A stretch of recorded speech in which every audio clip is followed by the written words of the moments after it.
Thanks for coming, everybody. Thanks for braving the cold. I'm Kevin. If you don't know me, everybody knows me. So I don't need an introduction. Huh? Hi, Mary. I'm not sure I know who Mary is, though. I'm Kevin. So I want to start out by, I'm going to share with you guys some, I don't want to say like intimate things, but we do this thing at Young Life Camp. It's called cabin time rules. And so it's kind of like Las Vegas. What's said in the cabin stays in the cabin. But it's recorded. That's fine. Yeah. So people watching this recording just know that I'm sharing some intimate details about people's lives, and just respect the space and just keep it to yourself. And the second thing I wanted to share is my dad and I, and even Heather and our family, are big into triathlons. And my dad likes to come to town for the Chicago Triathlon. And it's so funny because every time he comes to town, he'll call me on the phone when he's crossing the Skyway Bridge. And when he gets into Chicago, I'll get this phone call that says, okay, so where do I go? And I'm like, okay, so where are you at? And he's like, I don't know.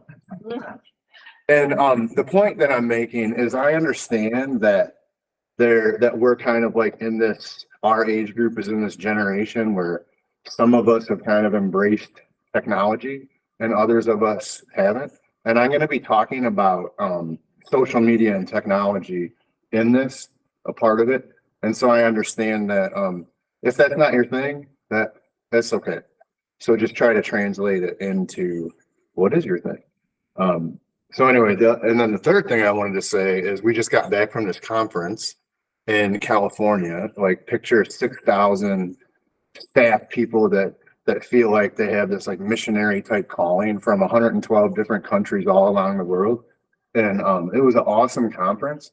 But the last day, the main speaker kind of went over his time. And I think that he kind of veered from the script a little bit. And one of my friends that was down on the floor right next to the president of Young Life said that it was kind of humorous because they were like writing on the teleprompter, like when his time like went up, and then like 10, 20 minutes after his overtime, they're like, land the plane, land the plane. And so if it seems like I'm reading off the script, it's because I don't want to get land the plane.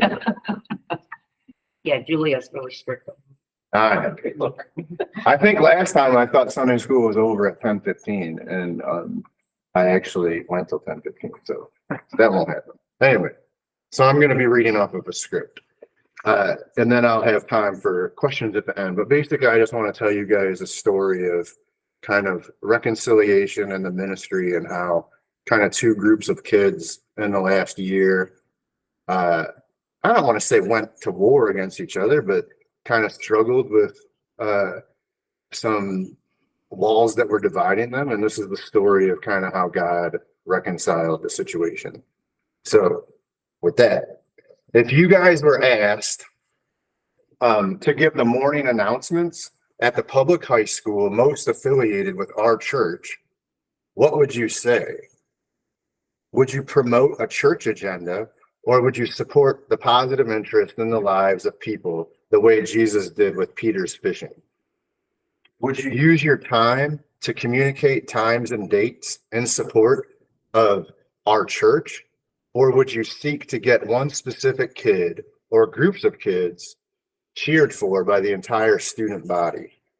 Would your words bring peace, or would your words reinforce the walls of hostility that divides people?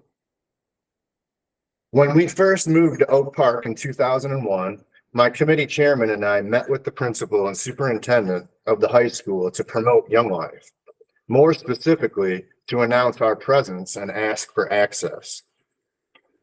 They told us if we let you on campus, we'd have to let the KKK on campus.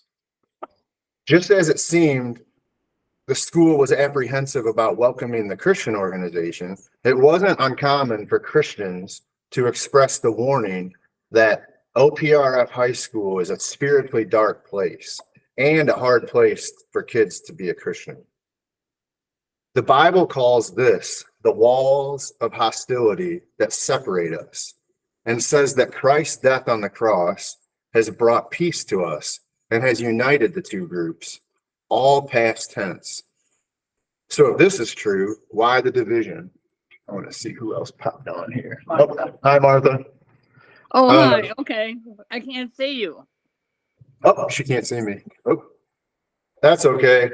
I don't look All good right, today. I'll, Anyway. I'll look forward to it. Go ahead. Sorry to bother you. That's all right. I want to hear what you had to say about the high school. Yeah, this is what I'm talking about. So there's two high schools in Oak Park. Fenwick, the smaller private Catholic school, and OPRF, the larger public high school. The wall of hostility between the two schools is so great that we haven't been able to play football against each other for more than 20 years because the fights that happen during the game amongst the players and even after amongst the fans and parents. As COVID ended, talks about the two teams playing each other started to heat up. On a late spring day, that game was officially announced. We had a Young Life bowling event attended by starters from both varsity teams. The excitement was unreal, but as the game got closer, the tension started to rise. The following fall, 2 weeks before the game, some OPRF kids became vulnerable, saying, "Coach, it's not fair. Fenwick recruits all the best players from all the surrounding schools." The coach barked back, "No, F that. We take the field with locals only. We play them hard with who we have. Locals only here." The hashtag stuck, and locals only became a popular t-shirt. OPRF won the game pretty convincingly, but as the coaches shook hands at the 50-yard line, the Fenwick coach stormed off the field in front of thousands of people. The wall of hostility became so great that last year that OPRF student leaders actually kicked the starting quarterback of Fenwick out of the student leader group chat. His parents are close family friends and withdrew their support of Young Life and unsubscribed from our e-newsletter. Fast forward to this year's game.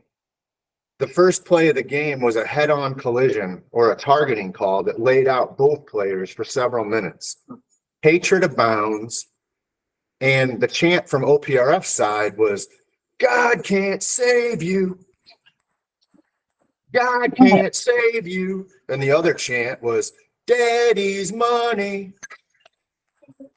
Fenwick shouts back, "That's all right. That's okay. You're going to work for us someday. That's all right. That's okay. You're going to work for us someday." I left the game overwhelmed, primarily because I love Merrick. Merrick is Fenwick's quarterback and lives across the street. The only time my son has ever come to Young Life, even when it's at our own house, is when Merrick brings him. It kills me to know that I lead the Young Life Club that kicked him out. I lead the Young Life Club that's reinforcing the walls of hostility. When I got home from the football game later that afternoon, I opened my Bible and I read these words: "For Christ himself has brought peace to us. He unites Jews and Gentiles into one people when in his own body on the cross, he broke down the walls of hostility that separates us."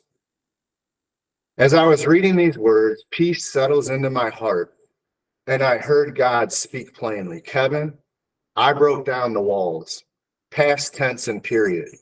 Now use all of your social capital to communicate this message." I grabbed my camera and I loaded the pictures that I took onto my computer. My heart was burning as I found 10 pics that told the story of what I think God wanted to say. I posted them to our OPRFYL Instagram account.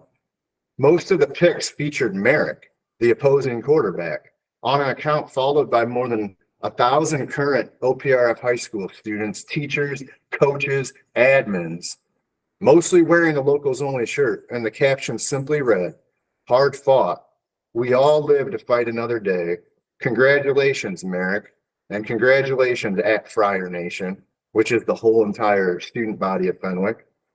Orange Diamond, Blue Diamond, we be back next year. Hashtag locals only. Within 2 minutes, over 300 current OPRF high school students liked and shared the post, including most of the starting football players, the kids that were killing each other only hours previous. Again, within 2 minutes, Merrick commented, "Love you, Kev, Blackheart." And also within 2 minutes, Fenwick starting running back, who I've never met, commented, "Tough lose, good game, green check." All that happened within 2 minutes. On minute 3, I switched to my personal @Kevin Radzinski account and posted the following. A privilege of mine has been that I get to follow this team. These kids have been grinding all year and they gave us a show today. Thanks, OPRF football. And that obviously includes Fenwick. I think anyone that lives here would agree that locals only means just that. We are one town, and wow, if you were there today, you know. To both teams, thanks for giving us a town to take pride in. We are all locals. Literally within 2 seconds, Merrick, Fenwick's quarterback, and Bobby, OPRF's middle linebacker, both who were in that student leader group chat that Merrick got kicked out of and Bobby went silent in, were the first 2 to like and share the post. Then 1 minute later, Merrick posts the first official post from a Fenwick player. He posted a pic of him leading the team out and busting through in midair through the Fenwick banner with a simple caption, "New sheriff in town." Hashtag locals only. The Fenwick quarterback used the hashtag. Within 2 minutes, hundreds of students from both schools liked the post and congratulated Merrick on his incredible achievement. OPRF students actually congratulated Fenwick's starting quarterback on the victory. But how? How do you grow a social media platform that rivals the microphone used for the morning announcements at the public high school or at the public high school our church is called to do ministry in? The easy answer is to go back to the basics of Jesus' teaching. Walk in wisdom towards those that are without. It's a sin to bore people with the gospel.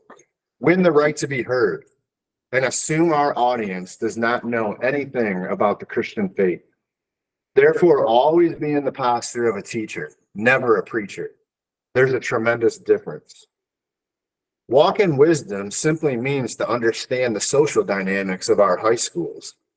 Be empathetic and realize that much of our work is less communicating a verbal message and more about changing the perception of how Jesus is being perceived by those who do not yet know him.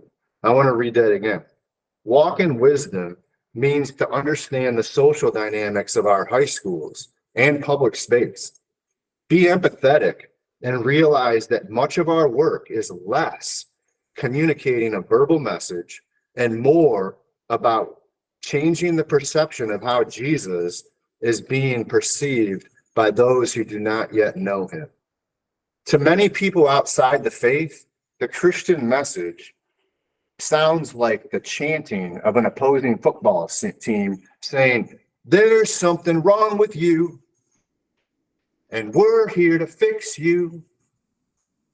There's something wrong with you, and we're here to fix you." Our lives, social media feeds, and more specifically, how we communicate church can and does reinforce this sentiment when we use our social capital as a message board to promote a Christian agenda. Jesus wasn't promoting his agenda when he told Peter to cast his nets out into the deeper water. He was supporting the positive interest in Peter's life. And if no one is listening to us in person or liking our social media posts, we need to take a step back and realize that we haven't won the right to be heard. Jesus sends us into the town saying, "Look for those that are welcoming you." How much clearer a sign of welcome than when you post something and people like it? But what does it mean when you post something and very few people like it? Think about social media like the lunchroom scene in the movie Mean Girls. Here's a little side note. If you're a Christian and you haven't ever seen the lunchroom scene from the movie Mean Girls, get on YouTube and search lunchroom scene Mean Girls. It's a harsh parallel to how most of us experience church. Would any of us walk into the lunchroom in Mean Girls or any lunchroom, stand on a chair, and launch into a church promotion or Christian message? And what would happen if we did? Nothing. Nothing would happen because no one would listen to us, because no one knows us. And they wouldn't want to give up their valuable lunch period to listen to something they know nothing about. The same is true when we approach people with a Christian message and they ignore us, or when we post to social media and we only get a handful of likes. You probably think it means people don't like you, but it actually means nothing. It means you need to ask the question, what am I trying to accomplish by what I'm posting or communicating? Social media seeks to satisfy boredom in 3 to 8 seconds. If your Christian content isn't getting likes, it's because no one's boredom is getting satisfied by what you posted. It's a sin to bore people with the gospel. Why do people post pictures on social media? Ed Sheeran, the award-winning singer-songwriter, gave the best answer I've ever heard. He broke concert and he spoke in his own voice, and he said that when people post selfies to their social media, it basically means that they're having a bad day and they're looking for encouragement. So why not throw them a like? So just like everyone and everything? No. Social media seeks to satisfy. You train your algorithm by 1, who you follow, 2, what you like and what you hover over, 3, by what ads you allow into your feed. And that can be something as simple as talking about something when you're using that account. Yes, buzzwords spoken out loud get picked up by your phone and computer's microphone and trigger ads to your social media. Where is social media? It's in our students' pockets, literally. So how do we get our post to their screen in their pocket? You first need to view your social media or Instagram as a contact work tool or a way to follow Jesus' command as he sends us into town looking for those that are welcoming us. When you go on Instagram, you're virtually going to the school. But to do this, you have to set up your account accordingly. First, unfollow anything that is not directly related to your high school or your ministry place. Literally, anything that your high school will not allow on campus should not be allowed in your social media. What this does is create a safe space for students to gather virtually. Now start following accounts allowed into your high school. Let your personal interests guide you. As your feed starts looking like your school virtually, literally like everything and share into your story anything that you have a personal connection to. Don't just share, but tag them in your post using the same method that kids, teachers, administrators, and coaches that you know well use. Why like anything high school related that shows up in your feed? Not liking it trains your algorithm inversely. Not liking something is literally not liking it. Do you really not like the person or group showing up in your feed? So is it simple as just posting a picture? No.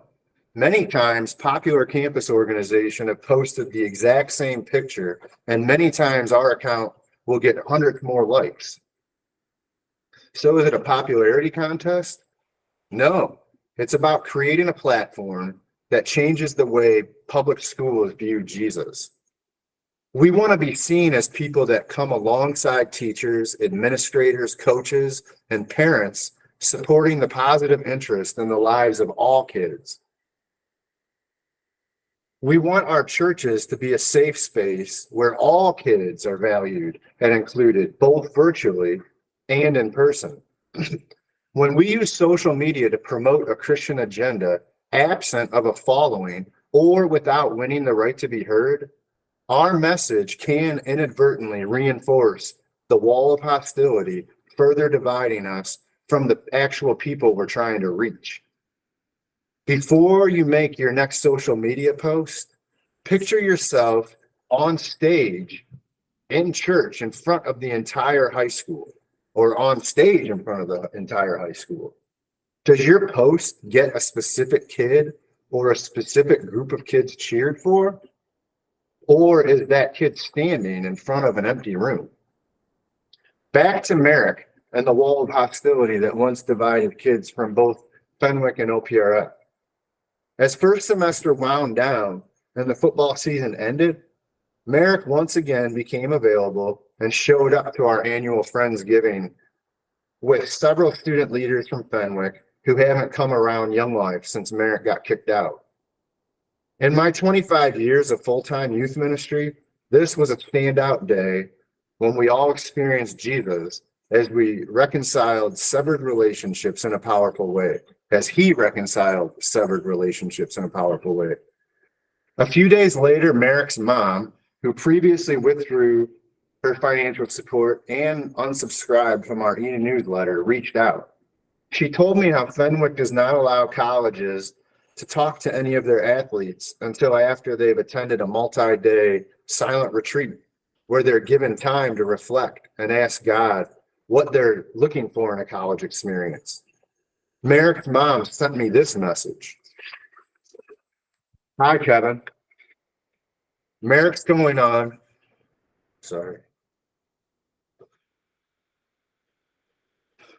Merrick's going on a spiritual retreat tomorrow. As a surprise, I would like those who value him as a person to surprise him with words of encouragement. If you can write a few words to him and send it to me via email between today and tomorrow evening, I'll send it to his retreat director so he can be surprised with it in the evening.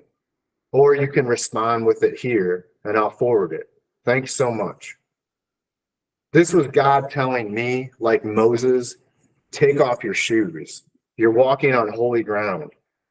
I put down what I was doing and I wrote these words. Hi, Merrick. I looked up your name and I wasn't surprised to learn that you share the name of the gospel writer Mark, which means warrior.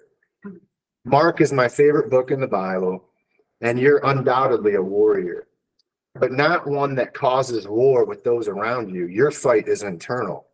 Of all the high schoolers I've met over the years, I see you as Jacob in the book of Genesis, the boy who stays up all night at war with God himself, the boy who became a man and was now named Israel, the wrestler, or the one who struggles with God and wins. What does it mean to beat God himself in a wrestling match, Merrick? What does it mean to become a man? The beginning of spiritual formation for anyone and at any time is to place your longings before God.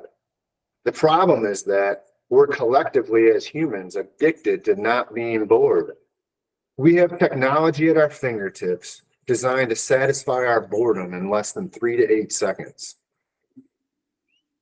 Imagine dripping a clear glass cup into a muddy river and filling it with water. At first, you wouldn't be able to see through the glass. But if you let the water settle overnight, the water would become clear as the sediments settle down to the bottom of the cup. This is the gift God wants to give you during this time of retreat as you're considering who you are and what God placed you here to do. What do you want, Merrick? The gospel stories begin with Jesus being baptized. A kid your age named Andrew witnessed this and realized that he wanted Jesus. Jesus was ushered up and further into the wilderness, and Andrew waited over 40 days and 40 nights. Of all the people that witnessed Jesus' baptism, it was only Andrew and his unnamed friend that waited for Jesus. Jesus passed, and Andrew followed. Jesus turned around and asked Andrew, "What do you want?" "What do you want, Merrick? I see you. You're strong, you're yet gentle warrior. You see people and have empathy towards others, which affords you a great responsibility, so strong that you have no need to fight for yourself. People find safety in your wings because you are so strong that you have no need to fight for yourself. You naturally fight for others. You are God's warrior being called to fight for those without." Jesus said he's coming to bring good news to the poor, to proclaim the captives will be released, that blind will see, that the oppressed will be set free, and that the great day of recompense has come. I see you, Merrick. You're a young warrior being called to usher in that great day of recompense. And I'm so proud to call you neighbor and to tell people that I know you. You are the new sheriff in town, and you are God's warrior being called for such a time as this. When tensions are high in our community and relations between OPRF and Fenwick sour, it was you that God called to bring peace to the situation. Only you would have been able to use the locals only hashtag as a way to make peace. Enjoy this retreat, Merrick. Let your mind settle and let God reveal to you the true longings of your heart. As Christians, we're sometimes taught it's selfish to ask, "What do I want?" But what I've come to know as truth is that what we honestly want for ourselves is actually the same as what God wants for us. Find yourself and you will find God. I see you, Merrick, and I'm proud to call you neighbor. Enjoy retreat and know I'm praying for you and your family day. All love, Kevin. 10 minutes later, I hear the ding of an incoming email. "Hi, Kevin. Words cannot express how much I appreciate your letter to my son. I have no doubt that reading this will fortify his soul. Also, you get kudos points for looking up his name. Thanks for being our neighbor, Latoya. P.S. We've increased our giving to Young Life again." No, I'm just kidding. Fast forward to December 23rd. We were in Ohio celebrating Christmas. I come from a 100% Polish family on my dad's side, and we take our kielbasa seriously, as does Merrick's mom. She's Polish too. When I was picking up kielbasa for our family party, I bought some for Latoya. We got back to Oak Park around 6 p.m. Christmas Eve, and Merrick and his dad were out in the street throwing the football. I walked out and hollered, "Where's your mom?" Talmadge, the dad, came up to me and said, "She's inside cooking." I gave him the kielbasa and said, "Can you give this to her and tell her that it's only for Polish people?" He's like jokingly, "So none of us can have it?" The mood shifted. He approached me as streams of tears began to flow from his eyes. This is a man that played Division I starting quarterback for Ball State on TV. Crying, he put his arms around me and said, "I have no way to thank you for the life-giving words of formation you've given my son. Thank you so much for seeing him. Thank you so much for seeing us. You're a true neighbor and a true friend." It was a moment where my soul was literally burning from God's goodness, and I couldn't handle the exposure. I gracefully turned around, shrunk back, turned and walked back to my house, shouting "Merry Christmas" and "Locals only." 10 minutes later, I get a knock on the door from Merrick carrying a huge bag of freshly cooked Polish food and Oplatek, which I had to look up. Oplatek is a larger piece of the Eucharist Catholics take at Mass, which is blessed by a Polish priest. Merrick came with the instructions that the oldest member of our house is to split it up and give everyone a blessing. A year ago, I never would have imagined the kid that we kicked out of the student leader group chat would be the one to give me the biggest blessing that I've experienced on Christmas Eve. For Christ himself has brought peace to us. He united Jews and Gentiles into one people when in his own body on the cross, he broke down the wall of hostility that separated us. Ephesians 2:14. Any questions?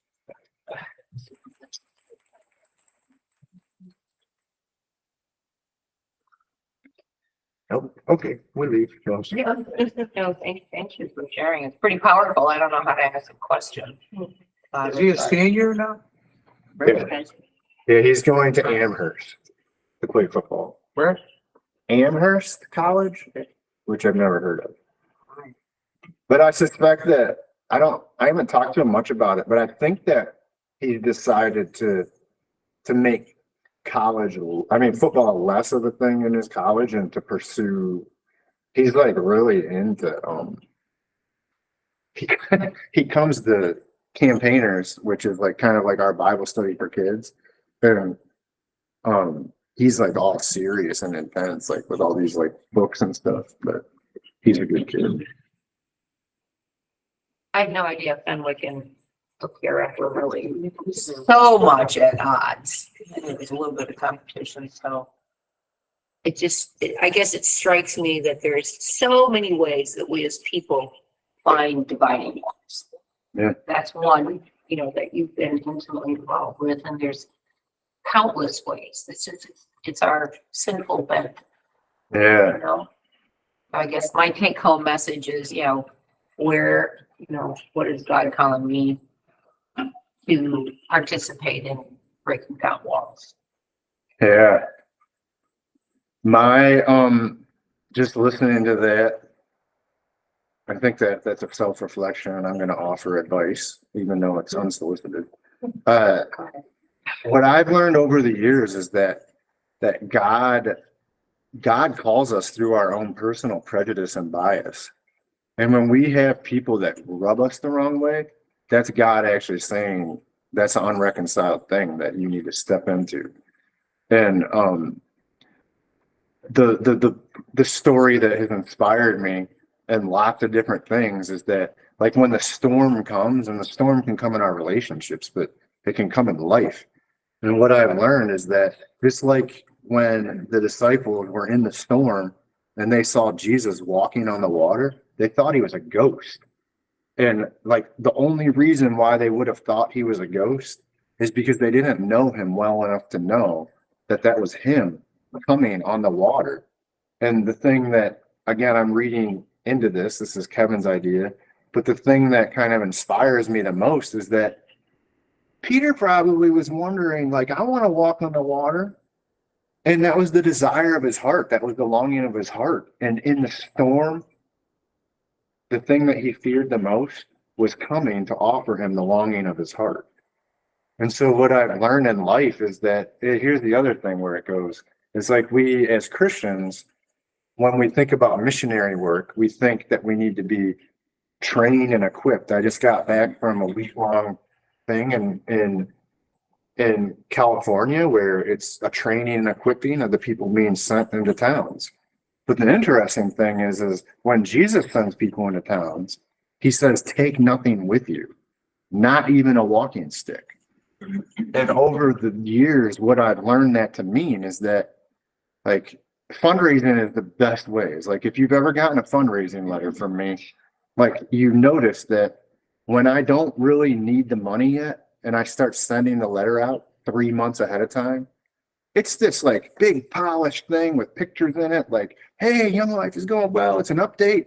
When I get to where I actually need the money or I'm not going to get paid, you get take nothing with you. You get my heart. You get 2 sentences saying, we need money and we need it by this time. And if we don't get it, here's what's going to happen.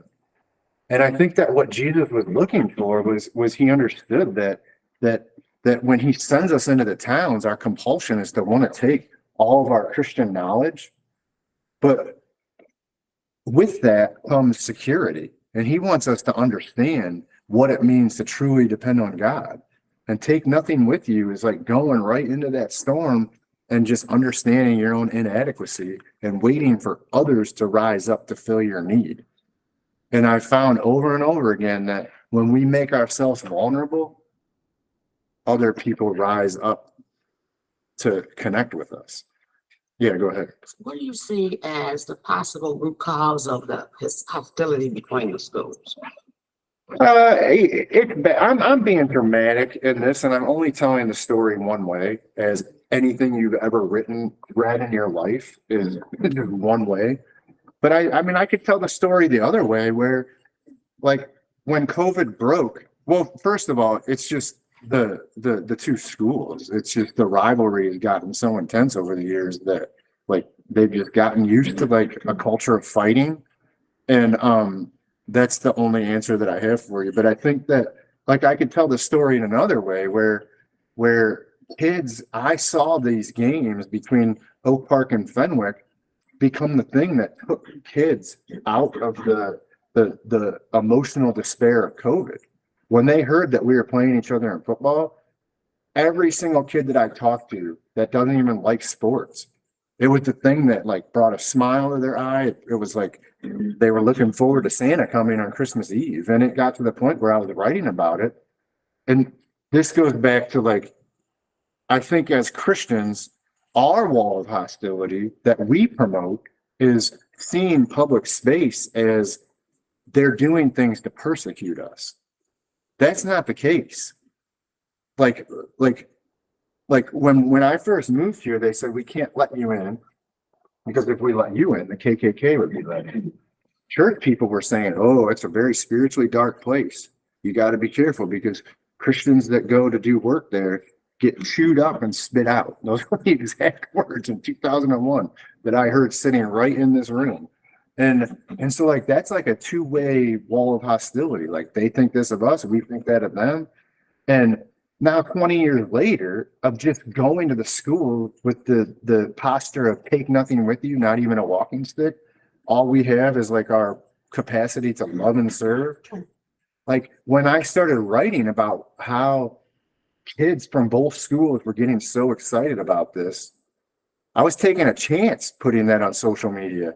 I get a call from a text message from the athletic director. I don't know how she got my phone number, but what she asked me was, "Hey, can you write a letter to my principal and my superintendent telling them on behalf of the community the good things that you see as a result of this game?" Because I think a lot of parents were calling saying, "We don't want this game to happen." And so I just think that that's, you can leave if you need. Sorry. Thank you for sharing. But I want to say one more thing.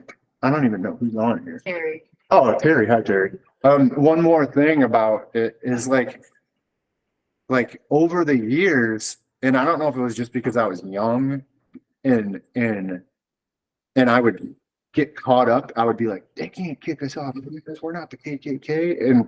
And it wasn't until I just learned, take nothing with you, not even a walking stick, that you start looking and you start seeing how strong and vividly God's spirit is hovering in that place. And here's two examples just within the last few weeks. There's a girl that became aware of Young Life in the high school because of our social media presence, but she didn't know how to contact me. And so she Googled Young Life and she got a hold of a colleague of mine that does ministry up in Wrigleyville, primarily the north side of Chicago, and actually met with her. And when my friend Liana like realized that this student went to OPRF, she's like, "You have a staff person in your high school. You should go to your high school's club." And so she tried to reach out to me and Miss.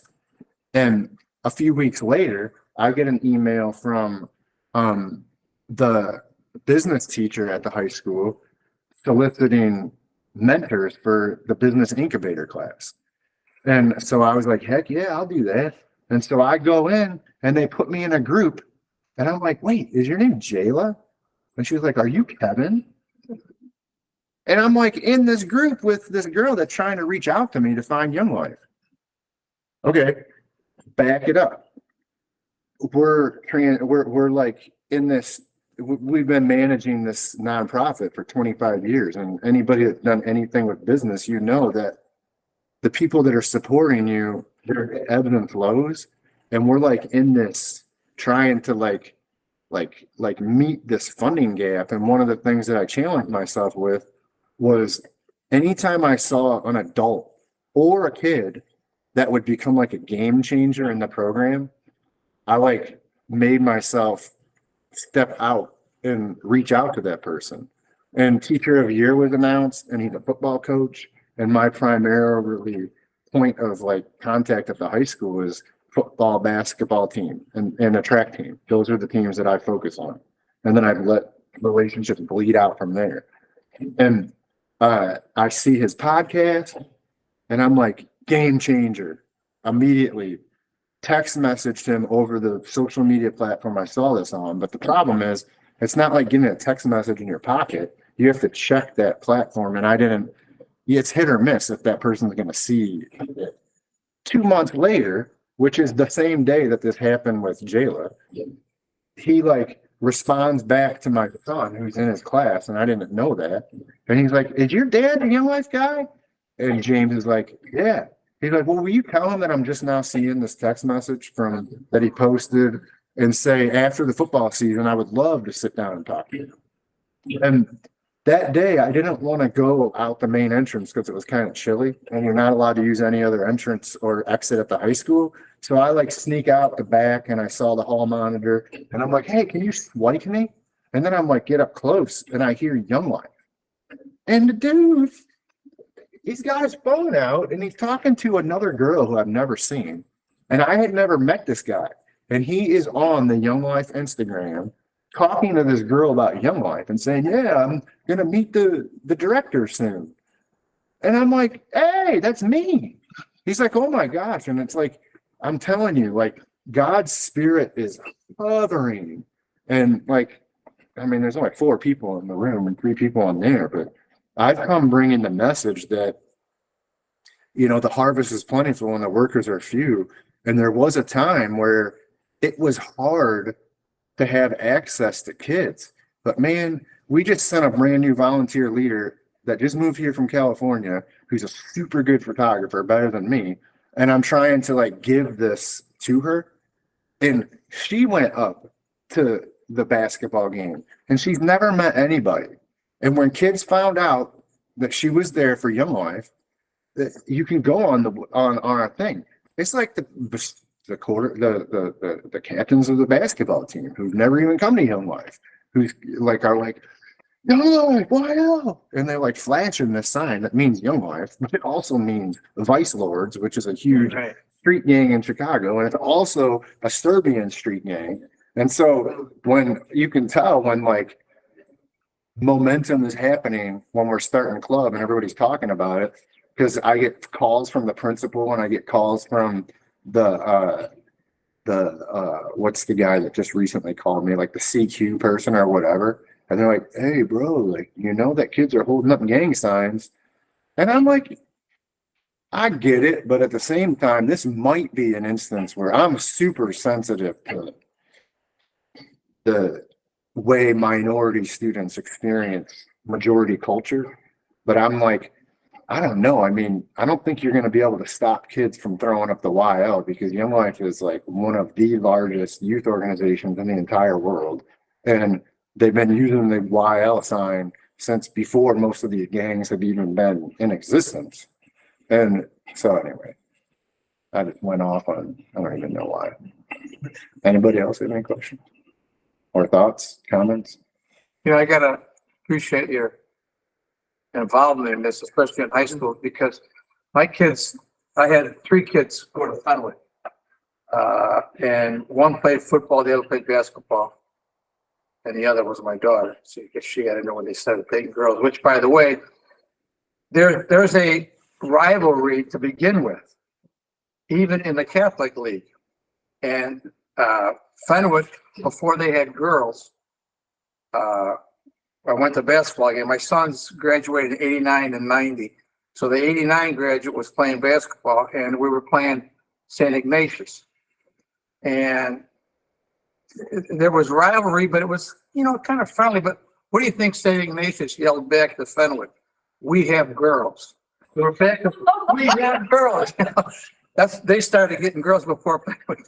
So I mean, it was stuff like that. And I remember I graduated high school in '66 at Proviso East. I don't ever remember playing the Catholic schools. The Catholic League was separate. The public league was, back then. So it started working up to a rivalry anyway between the public and the Catholic schools. So you've got a problem inherent to begin with, with the rivalry. So I could see where it really got bad when OPRF is playing like Fenwick or they don't want to play Fenwick.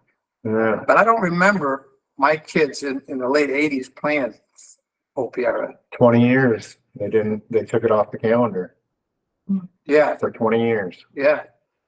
So. So it seems like it's the rivalry is sports related then. Mhm. Now my granddaughter, one of my granddaughters was playing at LT, and she's playing OPRF, but they're all public LTs, Lagrange. It shifts fast. Yeah, and especially basketball. Proviso East was big on basketball, and so they wouldn't even get involved with the public league, with the parochial league, the Catholic leagues. Yeah. So I don't know when that started again. I don't think that the general student population at either of the high schools is sitting in class thinking, we can OPRF, I hate those Huskies, or Friars, I hate them. I think that it just like you get in the game and people get crazy Oh, and yeah. like pumped up, and then but like it's funny too because at the basketball game 2 years ago I went down into the Fenwick's student section, and this big huge dude dressed like Santa Claus who ends up being like a D1 lineman recruit, like is apparently the Oak Park kids knew him. They were calling him out. They made the chant about Santa Claus. And people, like, I think that what happens is people from the community watch this and they like think it's worse than it is. And you later that night, you see that they're on, have you ever heard of Slochie? Slochie is like the ESPN of high school sports. And they promote all kinds of high school. You find out that the same kids that are like warring against each other are bantering nicely Right. on the social media. And it's like hit or miss. But the reason why I use the wall of hostility is because our student leadership started out like the group that just graduated. The girls stand up at bowling that night when it got announced and said, literally stood up on a chair in the bowling alley with like 50 Young Life kids and then 50 people there for the bowling league drinking beer, not even having anything to do with anything.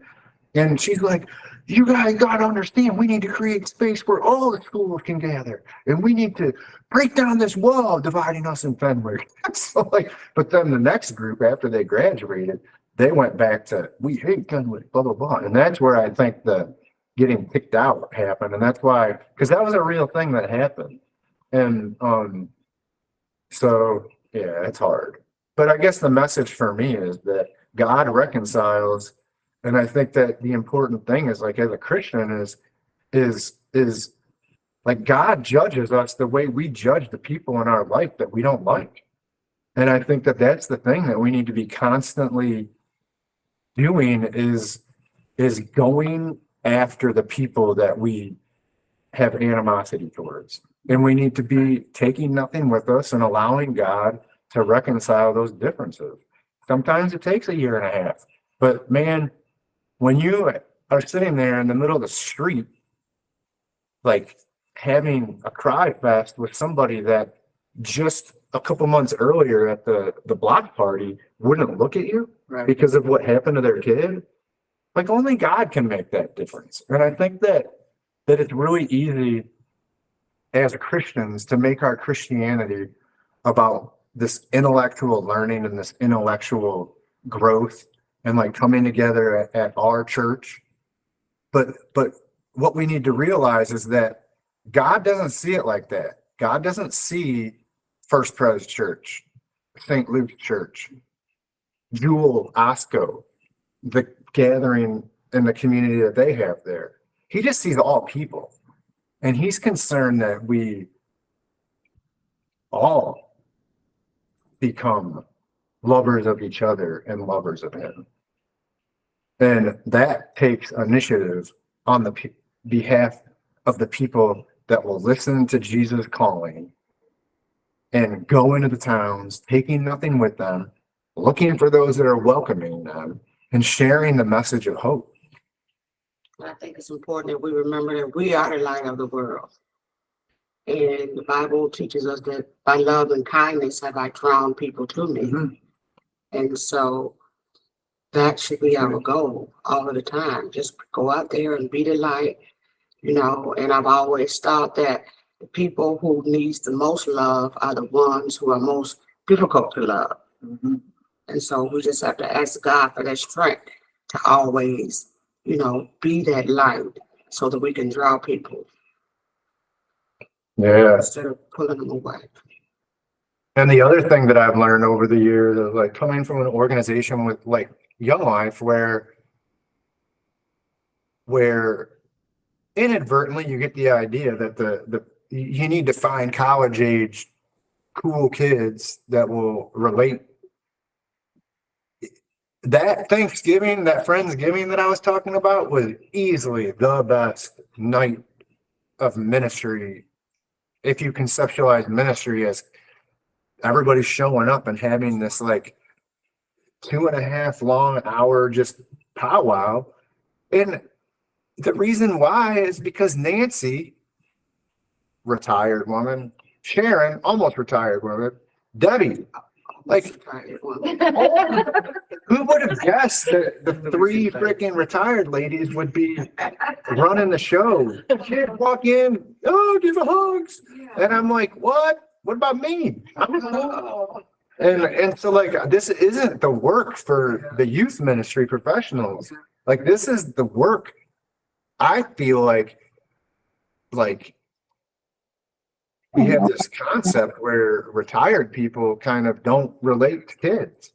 But in the thing that I keep saying, I read this once, and the thing that keeps holding true is that kids gravitate towards the oldest person in the room that takes them seriously. And you watch, Turbo is probably the kid that I've gotten to know the most in the last 5 or 6 years. And when he walks in, the person that he walks into first is Nancy. You know, and that's all I got. I was shocked that day when 2 of the young men, you remember their names, I didn't even know their names. But after the meeting at your house, he walked up to me and he says, thank you so much. I'm like, what I do? And so he said, can I give you a hug? I said, yeah, you can give me a hug. And then the little boy was standing beside him. He said, can I give you one too? I'm like, yeah, you can give me a hug. You know, and so even though I'm 62 years old, I'm a kid at heart. I've never grown up. So when I get with kids, it's like, it's all on. And so to see those young people, you know, I was shocked. Like, and it's just making your point that, you know, when you take kids seriously, they gravitate towards you. So I'm just blessed to be doing something that I've been doing since I was 17 years old. And so this is like a no-brainer when I found out about him. Sharon, you guys know Sharon Oates. She started coming up to the school this year, and I'm explaining to her this concept of, look, we like to read these stories where Jesus says, go into towns, look for those that are welcoming you, take nothing with you, not even a walking stick. And instead of seeing that as Jesus speaking to us, saying, the towns, the place where people gather it'd be hard to argue that he's not talking about the high school. Like the high school is the place where the most people gather regularly. Yeah. He's saying, go into the towns, take nothing with you, share this message of hope. what ends up happening in church a lot of times or Bible study is we don't realize that he's actually saying this to us still today. He's saying go. And what we end up doing is we end up having this conversation about, well, what's a walking stick? And we start studying like the origin of walking sticks. And we neglect the fact that it doesn't matter what a walking stick is. He says, don't take one with you. He says, just go. Take nothing with you. And like when we started doing this with Sharon, like she'd be like, well, Kevin, but we're not Jesus. And I'm like, I know, but see, we have Jesus in us. And when we go into public space, things happen. And she starts sitting there and she literally just sat there the whole time in one spot. And she would notice what I would be doing. I'd be walking around with my camera and kids see a camera and they're so needy. They're so thirsty for recognition that they like to start posing in front of you with a camera. And Sharon's paying attention and I'm showing her this picture and she sees, oh, Caden's down there. Caden's like one of the football players that we know that comes to the club. He's one of the student leaders. And she's like, whoa. And then Caden runs up. He's like, oh my gosh, you took pictures of those freshmen. We should invite them to club. And then the next day we were supposed to meet for breakfast at George's.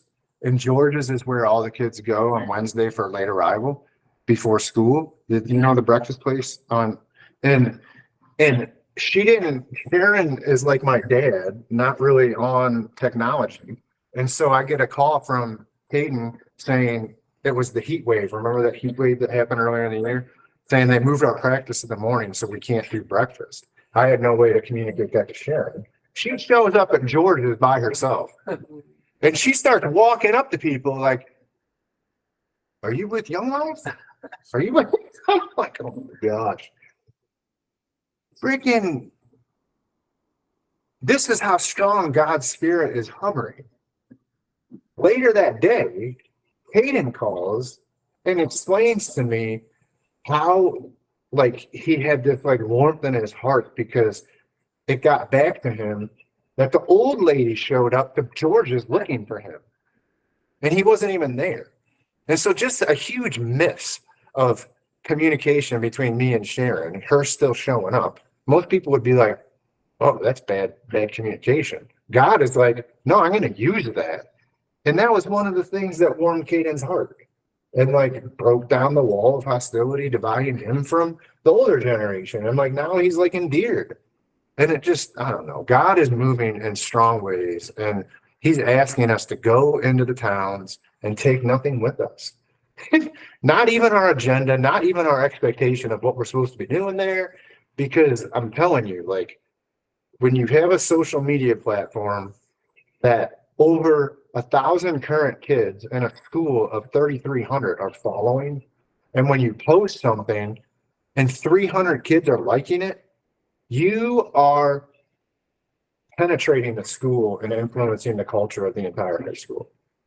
And I like, that's what our church is. And like, man, I probably would have lost my job if it wasn't for what Bill Cruiser and Pastor Paul did for Young Life, our organization, back in November. They moved some money around to get us the money and the resources that we needed to keep going. And so I just want us to know that, like, this is our ministry. This is what we're doing in the high school. And it's really easy to onboard. And if you're like an older retired adult, I'm saying change the way you think, because it's not the college kids that are having the beautiful experience with high schoolers. It's the retired women.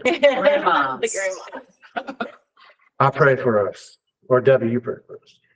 Oh God, we just thank you for being here with Kevin and with Heather and with just everyone that's here. Our desire is to just do your will and to draw the young people to you. We ask, Lord Jesus, that you will just continue to give us the strength, the motivation, give us the ideas to recognize when there's an opportunity to bring a young person or an older person to you.